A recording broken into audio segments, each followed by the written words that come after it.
गरीब ससुराल वालों ने खाया सब्जी वाला मोमोज।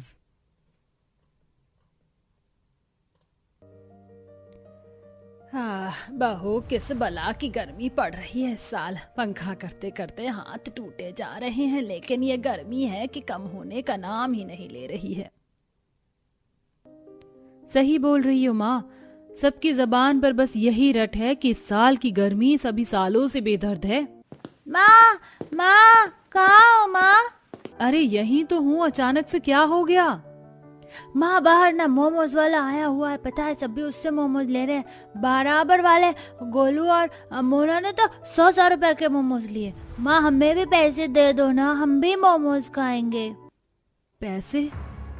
अब मैं इन मासूम बच्चों को कैसे समझाऊं कि उनकी माँ अमीर नहीं गरीब औरत है। माँ, दो ना।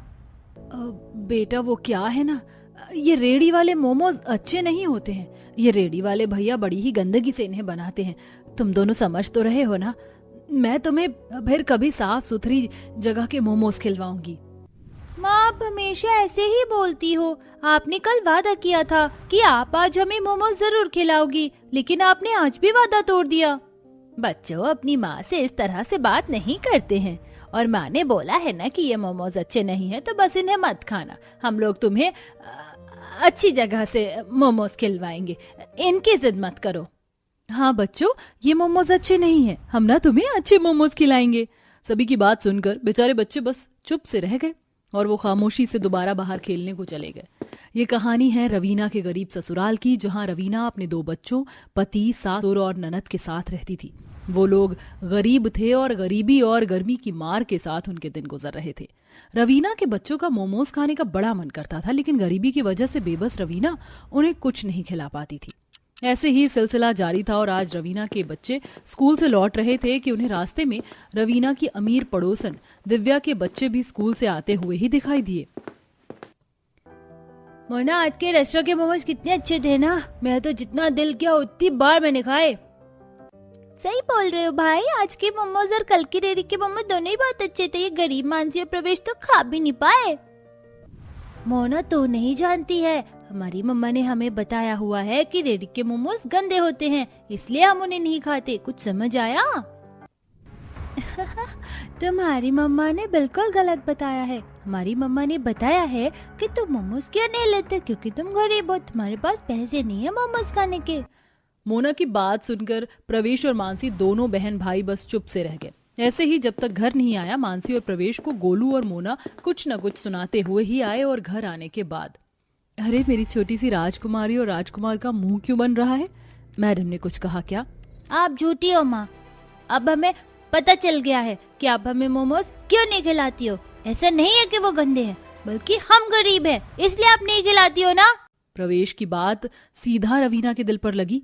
अब उस बेबस माँ को समझ नहीं आ रहा था कि वो अपने मासूम बच्चों से क्या कहे। तो वहीं दूसरी तरफ, सौम्या, कॉलेज खत्म होने के बाद तो तुझे ना जाने क्या हो गया है, मिलती ही नहीं है। तुझे याद है हम कॉलेज में कैसे मोमोज पार्टी किया करते थे? चलो आज सभी 50-50 रुपए निकालो, आज हम कॉलेज की तरह ही मोमोज पार्टी करेंगे। अपनी सहेली की बात सुनकर सौम्या बस चुप सी रह गई। उसकी सारी सहेलियां पैसे निकालने लगी कि सौम्या बोली, दोस्तों वो क्या है ना, मैं आज पार्टी नहीं कर सकती हूँ, मुझे घर पर सब्जी लेकर जाना है, बाय। सौम्या ऐसे बोलकर वहां से जाने लगी क्योंकि उसके पास पैसे नहीं थे कि तभी पीछे से उसकी एक सहेली की आवाज आई, कैसे झूठ बोलकर जा रही है, हमें पता है कि इसके पास पैसे नहीं होंगे, गरीब है ना, चलो छोड़ो, हम इसके बिना ही पार्टी कर लेते हैं। सौम्या ने अपनी सहेलियों की बात सुन ली, लेकिन वो ऐसे करते हुए चली गई जैसे कि उसने कुछ सुना ही नहीं था। और कुछ दूर निकलने के बाद वो रोने लगी। ये पैसा भी क्या है, जिसके पास है उसकी पूरी दुनिया है, और जिसके पास नहीं है उसका कुछ भी नहीं। एक तरफ सौम्या पैसे की वजह से रो रही थी, तो एक तरफ रवीना टूटे मन से किसी तरह अपने बच्चों को संभाल रही थी। रवीना के घर के हालात बहुत ज्यादा खराब थे। गरीबी में उसके घर में कोई छोटा सा पंखा तक नहीं था। जहां सभी गांव वाले आराम से समर या अपने घर में लगे हुए हैंडपंप से पानी ले लेते थे, वहीं रवीना ही अकेली ऐसी औरत थी जो मटके में कुएं से पानी लाती थी। आज भी रवीना कुएं से ही पानी भरने जा रही थी कि तभी उसे दिव्या मिल गई। ओ हेलो रवीना, कहाँ जा रही हो? कुएं से पानी भरने? तुम अभी भी कुएं से ही पानी भरती हो? So sad. क्यों मेरे जख्मों पर नमक छिड़कती रहती हो? तुम तो मेरे पड़ोस में ही रहती हो और सब कुछ जानती हो, फिर भी ऐसी बातें क्यों करती हो? दैट्स राइट, मैं तो ये जानती हूँ कि तुम एक नंबर की गरीब औरत हो। वैसे आज तो मैं अपने बच्चों को बहुत अच्छी जगह पर से मोमोज खिलाने जा रही हूँ। शायद तुम्हारे बच्चे भी तो मोमोज को तरसते हैं, तुम उन्हें क्यों नहीं खिला दियो मोमोज। दिव्या ऐसे बोलते हुए निकल गई। उसी अंदाजा भी नहीं था कि उसने रवीना को किस हद तक अंदर से हर्ट कर दिया था। रवीना ने उदासी में ही कुएं से पानी भरा और बस बेबस सी वो अपने घर को लौट आई। ऐसे ही आज के दिन रवीना शाम के वक्त अपने बच्चों के साथ बाजार आई हुई थी। शाम के वक्त जरा सब्जी मंदी मिल जाती है तो शाम को ही सब्जी खरीदना मुझे सही लगता है। भैया क्या क्या सब्जी है? बहन आज तो ये पत्ता गोभी, गाजर और शिमला मिर्च और ये थोड़े बहुत प्याज भी बच गए। ले जाओ 5 रुपए किलो। बस 5 रुपए किलो में ये सारी सब्जियां? अरे वाह, क्यों ना मैं यहीं से मंदी सब्जी ले लूं और बच्चों के लिए घर जाकर मोमोज बना दूंगी। रवीना को सस्ती सब्जी देखकर आइडिया आ गया और उसने घर में ही मोमोज बनाने को सोच लिया। बच्चे भी उसके साथ ही थे। बच्चों, अपनी माँ के हाथों से बने हुए मोमोज खाओगे? सच में आप मोमोज बना सकती हो माँ? अरे वाह, अरे वाह। हाँ माँ, हम आपके हाथों से बने हुए मोमोज खाएंगे। मोमोज के साथ साथ चटनी भी बना देना। रवीना अपने बच्चों की खुशी देखकर बहुत ज्यादा खुश हुई। बस फिर क्या था, उसने मोमोज बनाने को सब्जियां और मैदा ली और वो घर आ गई। घर आकर रवीना ने मोमोज बनाने की तैयारी शुरू की। बहू क्या कर रही है? माँ जी, मैं मोमोज बनाने की तैयारी कर रही हूँ। मेरे बच्चों की बड़ी इच्छा है कि वो मोमोज खाएं, इसीलिए। तो घर में ही मोमोज बनाएगी? चल मैं तेरी मदद कर देती हूँ, बता दे मुझे भी कोई काम। भाभी आप मोमोज बना रही हो? अरे वाह, चलिए मैं भी आपकी थोड़ी हेल्प करवा देती हूँ। सभी घर वाले मोमोज बनाने में ही लग गए। ना घर में कोई पंखा चल रहा था, ना ही एसी, लेकिन मोमोज की खुशी में सभी का पसीना सूख गया और चेहरे खिलखिला उठे। वहीं बच्चे भी बाहर निकलकर खुशी खुशी खेलने लगे कि तभी क्या कर रहा है प्रवेश, इतना खुश क्यों है? गोलू, आज ना मेरी माँ घर में ही सब्जियों वाले मोमोज बना रही है, तू खाएगा? चल मैं माँ को बोलकर तेरे लिए भी मोमोज बनवाऊंगा। प्रवेश की बात सुनकर गोलू भी मान गया और फिर वो गरीब बहू के घर ही मोमोज खाने आ गया। रवीना ने गोलू को देखकर मुंह नहीं बनाया और अपने बच्चों के साथ साथ उसे भी मोमोज खाने को दिए। माँ ये बहुत टेस्टी है। आहा, माँ आपके हाथ के मोमोज तो बहुत अच्छे हैं। हाँ आंटी, आपने तो रेस्टोरेंट रेडी वाले से भी ज्यादा टेस्टी मोमोज बनाए हैं। बहुत ज्यादा स्वादिष्ट है ये सब्जी वाला मोमोज। आप तो अगर मोमोज बेचने का काम करो तो आपके मोमोज बहुत ज्यादा बिकेंगे। क्या सच? चलो तुम लोगों को ये सब्जी वाले मोमोज पसंद आ गए तो समझो मेरी मेहनत वसूल हो गई।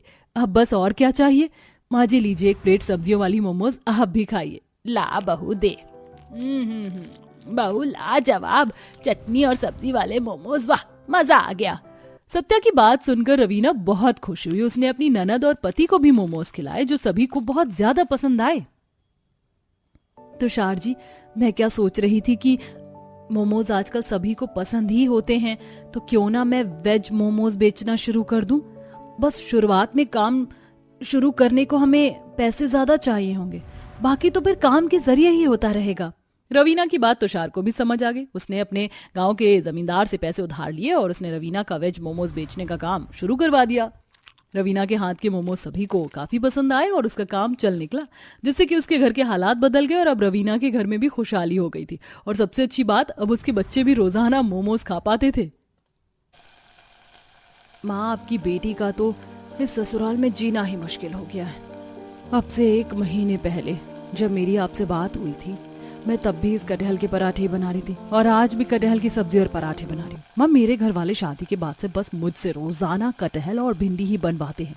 पता नहीं किस मिट्टी के बने हुए हैं। मैं तो तंग आ गई हूँ। ऐसा मत बोल देवी बेटा, तेरे ससुराल वाले तो कितने अच्छे हैं और बाद में तुझे आके रखते और कभी तेरे साथ किसी चीज में कमी नहीं की। अब अगर उन्हें कटहल और भिंडी खाना पसंद है तो तू भी एक चीज में कॉम्प्रोमाइज कर ही ले। और वैसे भी हर लड़की को शादी के बाद ससुराल के रंग में रंगना ही पड़ता है। माँ, आप मुझे समझने के बजाय उल्टा मुझे ही समझा रही हो। अच्छा चलो छोड़ो, मैं कोई शिकायत नहीं करती। देवी ने ऐसे बोलकर फोन काट दिया और फिर वो अपना खाना बनाने लगी। अब तो मुझे इस कटहल की खुशबू से भी चिढ़ होने लगी है। कटहल के पराठे और सादा कटहल की सब्जी तो बन गई, अब जल्दी से कटहल का हलवा भी तैयार हो जाए तो मेरी इस रसोई और कटहल से जान छूटे। फिर शाम को मुझे फिर से घिसी पिटी भिंडी का ही सामना करना है। देवी ऐसे ही बोलते हुए खाना बनाने लगी। देवी जया की बहू थी जिसकी अभी 1 महीने पहले ही शादी हुई थी।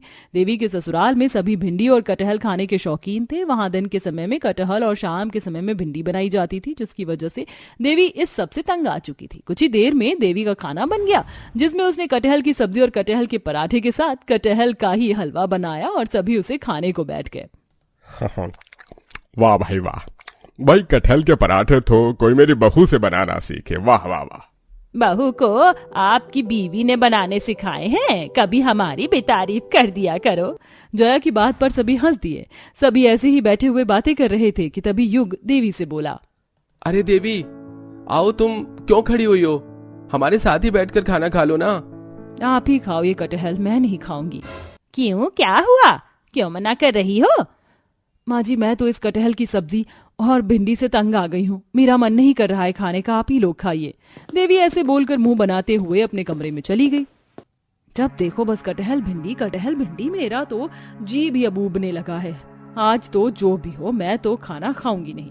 देवी ऐसे ही गुस्सा करते हुए अपने बेड पर लेट गई। काफी देर वो ऐसे ही लेटी रही, लेकिन फिर उससे अपनी भूख बर्दाश्त नहीं हुई, जिसकी वजह से उसने कटहल की सब्जी को ही खा लिया। ऐसे ही रात के वक्त, माँ जी किस तरह की भिंडी बनानी है आज मुझे? बहू, कल शाम को तो हमने बस सादी सी ही भिंडी खाई थी। आज एक काम कर, भिंडी रोल और भरवा भिंडी बना लेना, काफी दिन हो गए भरवा भिंडी खाए हुए। जया की बात सुनकर देवी भिंडी बनाने को रसोई में आ गई और मेरी माँ जी को भिंडी की इतनी वैरायटी बनाना आखिर सिखाया किसने था? जिसने भी सिखाया था भगवान उसे बहुत पाप लगेगा। खुद तो सिखा गए, लेकिन यहाँ मुझे फंसा गए। देवी ने ऐसे ही खुद से ही अपना दिल हल्का करते हुए भरवा भिंडी की सब्जी और साथ में भिंडी रोल बना दिए, जिनको सभी ने बड़े चाव से खाया। ऐसे ही सिलसिला जारी था और आज सुबह माँ जी नाश्ते में पराठे के साथ कटहल के कबाब बना दिए हैं। अच्छा बहू, वैसे बहू, अब तक तो शायद कटहल खत्म हो गया होगा ना? जी माँ जी, ये लास्ट ही कटहल था। अब मुझे दोपहर को खाना बनाने के लिए सब्जी लानी पड़ेगी। देवी ने जया को सारी बात बता दी। कुछ देर बाद सभी को नाश्ता करवा कर और घर के कामों से निपट कर देवी बाहर सब्जी लेने को गई, जहाँ क्या मस्त मटर पनीर की खुशबू आ रही है और इस घर में शायद आलू के पराठे बन रहे हैं। सभी लोग कितना अच्छा अच्छा खाना खाते हैं और एक मैं हूँ जो अमीर ससुराल में होने के बाद भी बस भिंडी और कटहल से बनी हुई सब्जियां ही खाती हूँ। बस अब बहुत हुआ। आज दोपहर में मैं कटहल नहीं बनाऊंगी, आज तो मैं आलू से कुछ स्वादिष्ट बनाऊंगी। देवी आज कुछ और बनाने को ठान चुकी थी। फिर क्या था, वो दुकान से कटहल की जगह आलू मटर और बैगन वगैरह ले आई, जिसकी बात, अरे भाभी, आ गई आप सब्जी लेकर। ये क्या, आप कटहल नहीं लाई?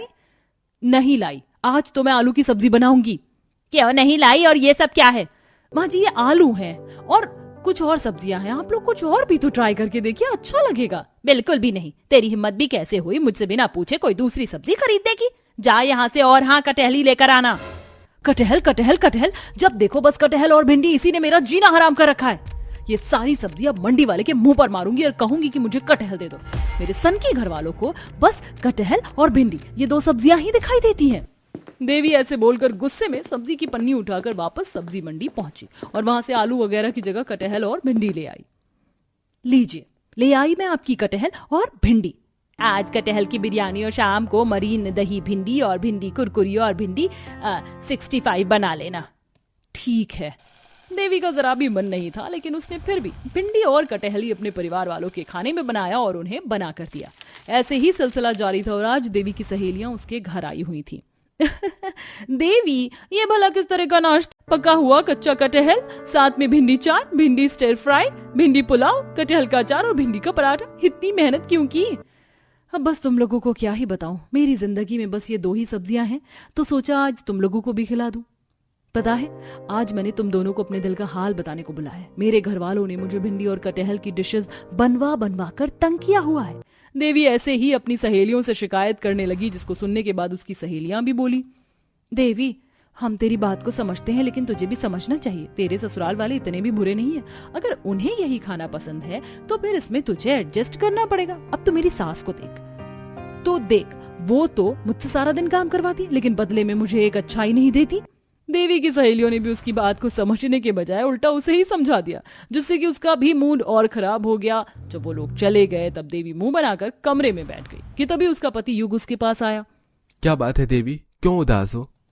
आपकी कटहल भिंडी ने ही तो मेरी नाक में दम किया हुआ है। क्या देवी, तुम अभी तक भी इस सबको लाइटली क्यों नहीं लेती हो? देखो, भिंडी और कटहल दोनों ही हमारे घर में सभी को खाने में पसंद है। इसीलिए वो तो तुम्हें बनाने ही पड़ेंगे।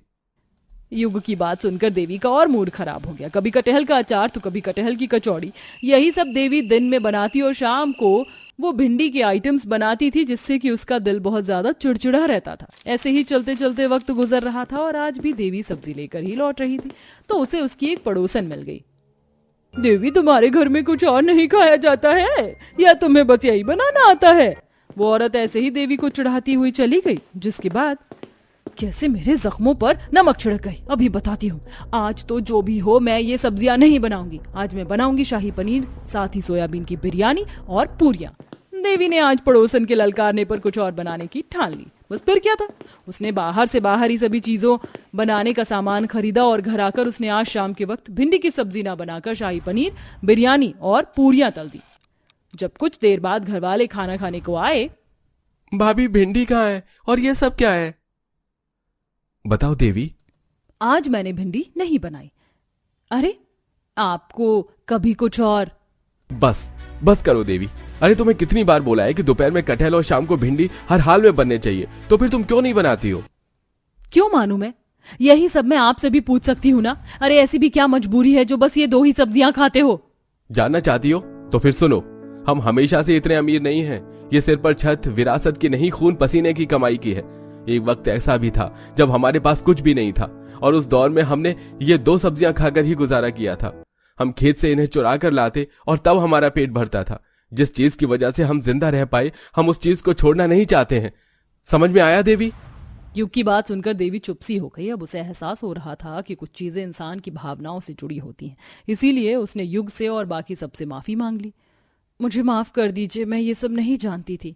बहू, कोई नहीं, सभी तेरी तरह एक ही सब्जी खाकर बोर ही हो जाएंगे। हम ये नहीं कहते कि तू कुछ मत खा, तू खा जो तुझे खाना है, बस हमें तू ये चीजें देती रहना। जया की बात पर देवी ने गर्दन हिला दी। बस फिर क्या था, उसी दिन से फिर कभी देवी ने कटहल और भिंडी की चीजें बनाने को मुंह नहीं बनाया। जो उसका दिल करता वो सब भी वो बनाती थी और बाकी अपने घर वालों को भी वो भिंडी और कटहल की वैरायटीज बना कर देती और अब सब कुछ ठीक हो चुका था।